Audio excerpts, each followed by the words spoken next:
Lost of you, change your city. Lost of you, change your city.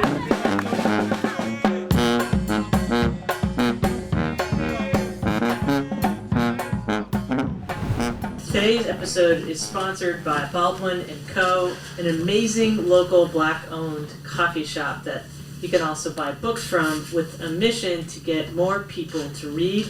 We have the incredible owner with us here today to say a few words. DJ Johnson, thanks so much for being with us and helping us get the sound worked out here. How are you? I'm doing well. Thank you for having me. And tell us a little bit about where we are today. So we're at Baldwin and Company. We're a coffee shop and bookstore, centrally located in New Orleans. We're in the Maryland community, and our primary initiative is to make everyone feel like the best version of themselves. I love that. I think we can all get behind that. And you are doing an amazing job just by providing this podcast center where anyone in the community can come and speak about different issues, like we're going to talk about, zero waste and how our city can get there.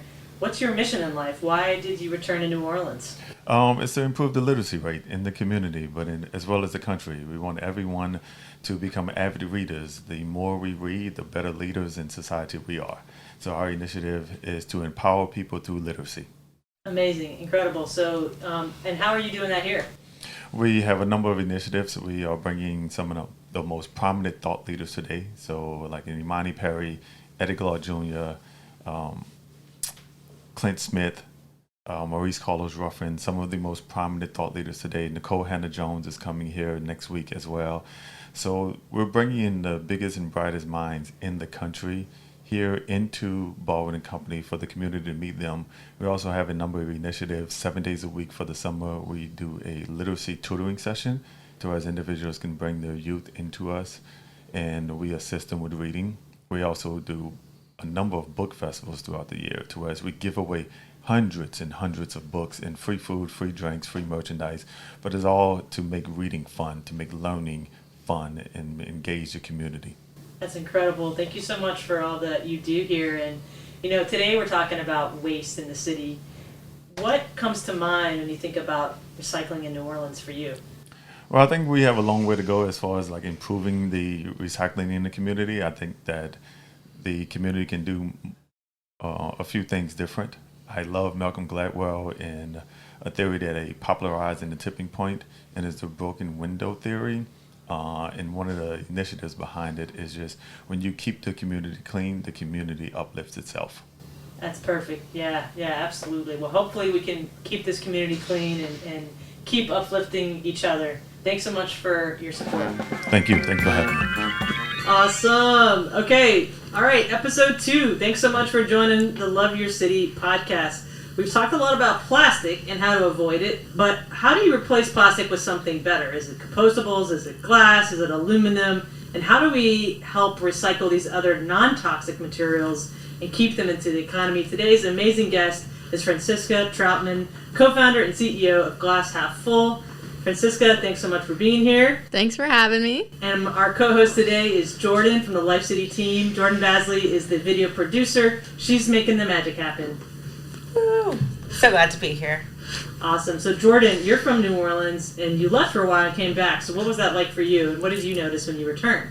Well, in my experience as it relates to trash, I've definitely had a lot of visitors from out of state. I moved to Fort Worth, so I grew up in Texas, which is very suburban, and it was very different. So coming back, I noticed, trash, lots of trash on the streets. Trash pickups you can't roll your trash out on Sundays and know it's going to get picked up by the morning. So it's just very different. And I have a lot of visitors who come in, and that's the one thing they always comment on is why is there trash everywhere? And I'm like, I start to not notice it the longer I'm here. But then when I go out of state again, I'm like, wow, that's crazy. Yeah. And I love that broken mirror idea, right? If we keep trashing the city, how does that affect our spirit? How does that affect the way we carry ourselves, the way we do business, the way we show up to work? People think trash is not really a big deal, but it actually has a lot more of an impact than I think we think. And we're really lucky to, be talking to a leader today who has seen the problem and has come up with a solution. So I think most people in New Orleans, it hurts their soul to throw glass in the garbage. And we joke because it's like glass, y'all. It's not toxic. It's not the worst thing going in the trash. It's really okay. if you think about like all the other things that are going in the trash. But people, it just drives them nuts. And for years, in a post-Katrina world, where there was hardly any recycling, we've been looking for like, how do we get glass? And Franziska, you figured that out. How did you do that? How did this happen? It ended up being quite simple. You just crush it up. That's it. That's all you have to do. So Glass Half Full was born in 2020 out of that exact frustration that you're talking about. Like, how in the world are we not recycling glass in a city that loves to consume things out of glass? And it feels wrong to throw it in the landfill. And to Jordan's point, it started to feel normal for a while. And my co-founder, Max, because he lived in New York City, was actually the one that was like, Fran, no, this is not normal. And I was like, oh, you're right. I've never had glass recycling in my entire life, like growing up in Louisiana, and it started to feel normal. And so at one point we were like, okay, this is not normal. What if we just did something about it? And so we started Glass Half Full. Amazing. So you just started Glass Half Full. So what made you feel like you could do it? For people out there who are trying to solve problems, what allowed you to say, I'm going to do this thing? I think it was a combination of being really naive young college students and just passion. We truly did not have any experience in recycling. We didn't know the rules of waste management. We didn't necessarily know much about glass recycling. We just had this passion and this idea, and we said, okay, let's do it. Let's just start however small that looks. And that looked like a backyard with a very small recycling machine and just like starting to collect glass from our neighborhood. And it just took off from there. Amazing. And yeah, that's so many things don't happen in life because we just say either it's always been done this way or it can't happen. And I think so much more would happen if people would have that ability to have that leap of faith. So thanks for having that leap of faith. So tell us a little bit about your history and where you are now. Sure. So like I said, we started in a very humble backyard. We were college students at Tulane at the time. We didn't have money, so we started a GoFundMe. And it ended up being a lot more popular than we expected. So we raised enough money to buy this very small like glass pulverizing machine. It took one glass bottle at a time, turned it into sand, and we just grew from there. Throughout COVID, we were able to move into a very small warehouse through a generous like sponsorship, and then finally moved into our current facility on Louisa Street, which is like 40,000 square feet. We now have a much bigger glass pulverizing system. We're recycling about 150,000 pounds of glass every single month. And we've already diverted like 2.4 million pounds of glass from our landfill. So constantly like growing and expanding truly to meet the demand that we're seeing for glass recycling. So many people here want to see glass recycled. Like you said, it's so hard for people to throw it away. And so we're just seeing a lot of demand, and we're just trying to keep up with that. Last week, we talked about plastic. Okay, so when I first think of recycling, I think plastic. But when you go deeper into it, there are so many things that can be recycled. Of course, we know like aluminum and glass. So when you guys first started as college students, you said can you tell us about like maybe where you guys were and you were like, this is a great idea, and it wasn't just a thought, you were just like, let's do it. We were drinking wine. So we were drinking a bottle of wine. A lot of people like to know which bottle of wine. It was Charles Shaw from Trader Joe's. $3 bottle wine. So, the ideas were flowing. And so again, it was just like that naivete of like us being young college kids, maybe a little bit of wine. We were like, let's do it. And yeah, just like started small. We didn't expect it truly to become our entire lives. We didn't expect to not get normal jobs and like start this organization. We thought it would be like a little pet project.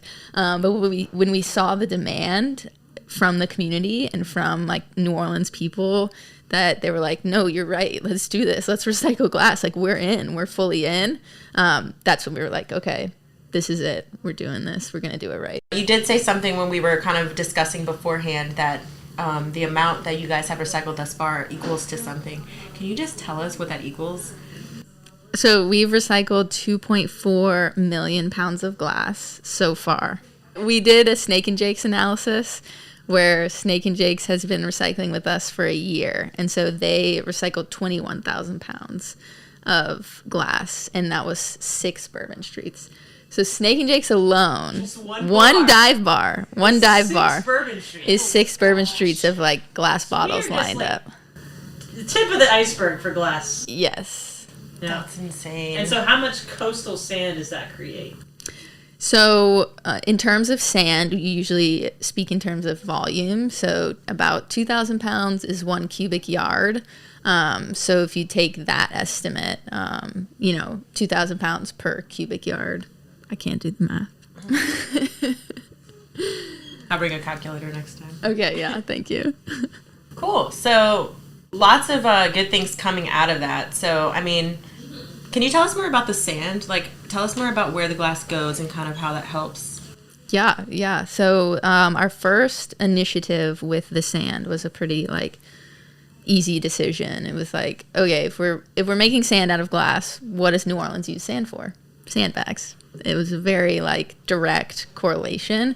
And so ever since then, we've always bagged sand and had it ready for folks to come and pick up from our warehouse for free ahead of storms. So that's one of our biggest allocations of sand since the beginning. And then more recently, since we've wrapped up a lot of research on using the sand in coastal restoration, we've been able to actually implement the sand in coastal projects. So one with the Pointe-au-Chien Indian tribe, and then one on the North Shore with CRCL as well as U.S. Wildlife and Fisheries. So those are 2 areas, coastal areas, where we've used our recycled glass sand. So those are kind of our 2 main initiatives in using the recycled glass sand, is disaster relief and coastal restoration. So where did you get the idea to turn glass into sand? So glass comes from sand. So it was sort of a reverse Uno, where we're like, okay, glass comes from sand. If we crush it up, is it sand again? The answer is essentially yes. There are a ton of different types of sand, right? So glass is made from sand as well as soda ash and lime. So when you crush it up, it could technically be called a silica sand. But we have a ton of different sands. So in Hawaii, one beach is made of parrot poop, and that's their sand. So there's a lot of different types of sand, but technically glass is made from sand, so you can turn it into sand again. There's a lot we can learn from Hawaii. I feel like we should go visit there because they too are basically an island surrounded by water, facing storms. Should we Yes. take a trip? Should we plan a trip? Field trip. Cool. Next episode will be from Hawaii. Awesome. That's awesome. Yeah, totally. How did we not think of Sweet Home Alabama in the beginning when they're the lightning strikes? Yes. I get that comment on my TikTok all the time. Or Minecraft. Minecraft is the other thing. If you play Minecraft and you mine sand, you can make glass. Oh, wow. Okay, so can you tell us a little bit about some of the people? I know we've named a couple as we've been talking about the companies that you work with around the city, but who do you work with? Who do you look to work with? Where do you see things going? Yeah, from the get, Glass Half Full has been an organization of collaboration. So we invite truly anyone to come and collaborate with us. That can be anywhere from we collaborate with a glass artist and make recycled glass beads. We've collaborated with global warming, a music group. We collaborate obviously with businesses who want to recycle their glass, but there's truly no limit on who we want to collaborate with and expand glass recycling in the New Orleans area. So yeah, but mainly with glass recycling. So we have commercial pickups where we can pick up your glass from an office building, a restaurant, a bar, anything like that, a coffee shop, a bookstore, and we'll recycle it on a monthly basis. We also have residential clients where we pick up from their door. And then additionally, anyone can come to our free drop-off and drop off their glass for free, and we will recycle it. So any type of person, any type of business, company, nonprofit, we're excited to work with just people in the community. We keep going back to that the outcry, the support you've gotten has been just incredible to watch. Why do you think people care? Like, it's one of those psychological things. Like, it's like there's certain things like that just make you squeal, and like for some reason, glass recycling, everyone is just like so into it. Why? Why do you think so? That is. It makes people feel less guilty about all the drinking they're doing, I think. I think that's the main reason. We get a lot of people coming just being like, wow, I am so proud to give you all of these wine bottles and liquor bottles because I know it's going to a good cause.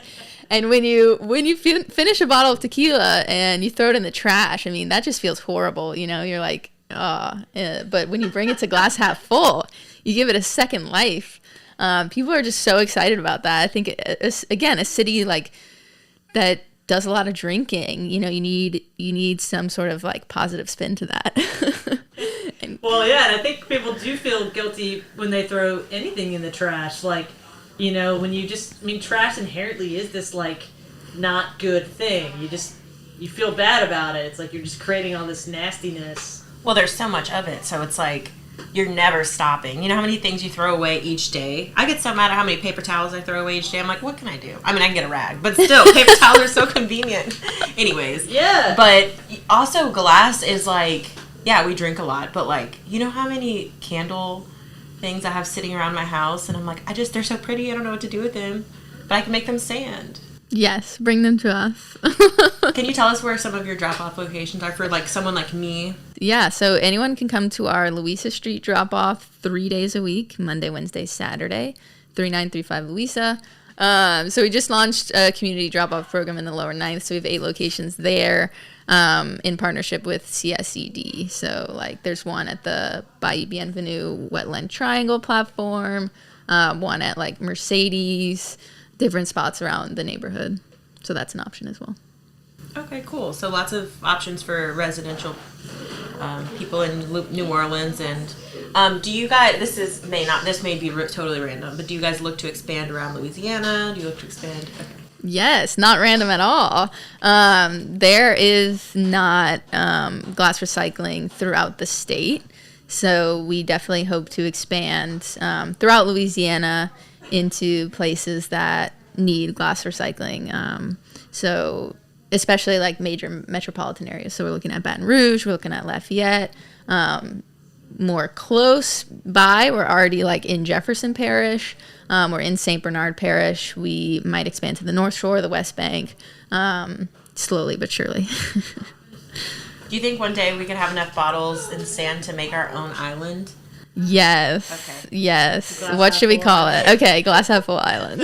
Glass half full island. I am so ready. Let's do it. I have it. That is the like ask of anybody who's listening. Please donate enough so that we can create an island. Just to it. Just to have some parties and feel less bad about ourselves for drinking things out of glass. Yes. It'll be the first like community-owned island. Let's do that. It'll be a co-op. Yes. I like this. Yes. Zero waste.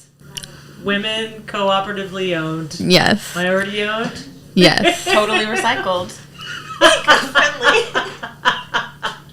Dreams. So glass is non-toxic, and we should care that it doesn't go into the landfill because it's causing a lot of greenhouse gas emissions when we transport it, right? So it's like really heavy, and one of the reasons why we can't recycle glass, correct me if I'm wrong, is it costs so much fuel for any of the existing recyclers to haul that glass anywhere because it's so darn heavy that no one wants, it doesn't pay for itself. So we really need someone here, right, locally to crush it to help us, one, reduce those carbon emissions, and two, have a more like efficient way of crushing glass. Like, do you mind speaking a little bit to the energy intensity around glass, both in like your process and like why we haven't had it? Yes. You did your research. I love it. We tried. You're awesome. Yes, so exactly that. That's one of the main reasons we don't have glass recycling in Louisiana, because we have specifically in South Louisiana, because we have one manufacturer of glass bottles, which is usually where you would take your recycled glass to a manufacturer so that they can turn it into new glass. The nearest one to us is in Ruston, so that's like 4 hours away. So yeah, shipping that glass 4 hours away is not only financially costly, but also environmentally. So yeah, glass is so heavy. Just think of, just the 2.4 million pounds that we've collected. Trucking that 4 hours away is just an absurd thought, and doesn't make sense financially or environmentally. So that's one of the reasons we don't have a glass recycling program in the South. So one of our goals at Glass Half Full was always to keep everything local, keep it here. Not only because of the financial and environmental costs, but also when you recycle something and you put it in a bin and then it just goes somewhere, there's no, you don't feel a part of that. You don't feel like you're actually doing something good. It sort of feels very far away. It's not as tangible. And so we always wanted to be able to show people, okay, you're giving us your glass this week, and then next week you can come and pick up a sandbag ahead of a storm. You can see what's happening to your glass, and you can see that we're using it all locally. So we did that for so many reasons, and that just being one of them, but also the cost and the emissions of shipping. That's such a cool story, and I love, that's what we're all about at Love Your City, is how do we build those local connections, those local relationships, which are what ultimately allows us to truly solve these problems. They can't be done by one organization, but by community it can be done. And you're creating that community, so thank you. And thank you. talk a little bit about the energy intensity of your own process. How energy intensive is it to turn a glass into sand? It sounds a little intense. A lot of people think it's really intense, but you'll need to come by for a tour, and maybe we could add some video to this. But it's truly just one machine that crushes it up into sand. So we put it into a hopper. We do use a front end loader, which unfortunately uses diesel. But we're always looking into how can we electrify our process? But a lot of it is already electric. So our pulverizing machine is what we call it. It uses about 20 amps. It's nothing insane, and it just crushes it up. It's such a simple process to just crush something. There's no melting involved. There's no forming glass. That's really the energy intensive process of traditional glass recycling, is melting it down and molding it into a bottle. And so we're lucky in that regard that it's just one pulverizing machine, and then hopefully electrifying the rest of our process in terms of vans to pick up the glass, garbage trucks. But an electric garbage truck costs $700,000. So if anyone wants to sponsor one, let us know. This is a great segue. Yeah, y'all are crushing it. Literally, bad joke. But tell us, what do you need? What do you need from people? How can people help you? Great question. You need a truck. Oh, we need a lot of things. So one of our main struggles, what we've struggled with since beginning, which is truly a great problem to have, is that there's been too much demand. There's so much demand for glass recycling in the state, in the region, that we can't keep up. And so we've always needed to upgrade our processes. And so we're at this crossroads where we're no more small steps. We want to take that leap to be able to process all of the glass in the region and stop doing these small stepping stones. But obviously that's going to cost a lot of money. It's going to be a big investment. So we're looking for investors. We're looking for impact investors who want to see that happen for Louisiana and for New Orleans, and see all of this glass that's going to the landfill be used for something good. And so that's one thing we're working on. If you don't have that $1 million, you can always support us in other ways. So we have our residential pickup program, where we'll pick up your glass from your door for $25 a month. That really keeps our free drop-off going, supports our free drop-off, our green jobs. We have 10 employees right now.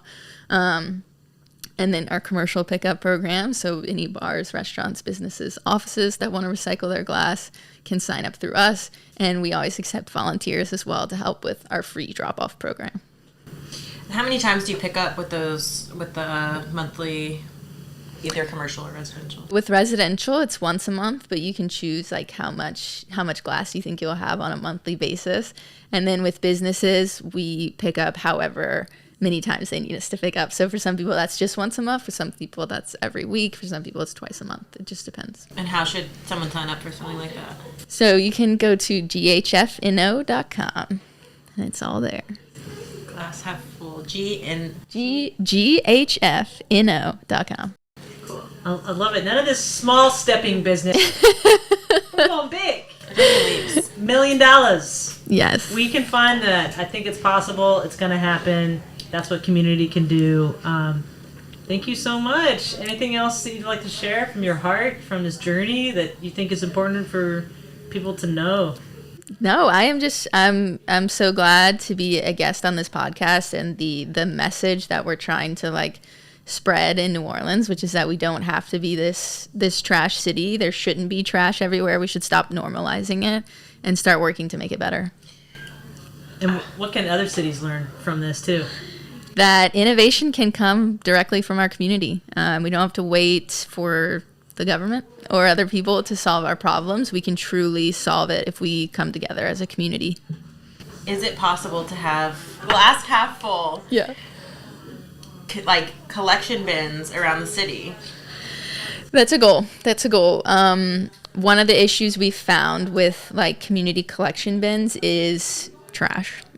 So not everyone understanding how that functions. So that's why we're testing it with CSED in the lower ninth with those 8 bins.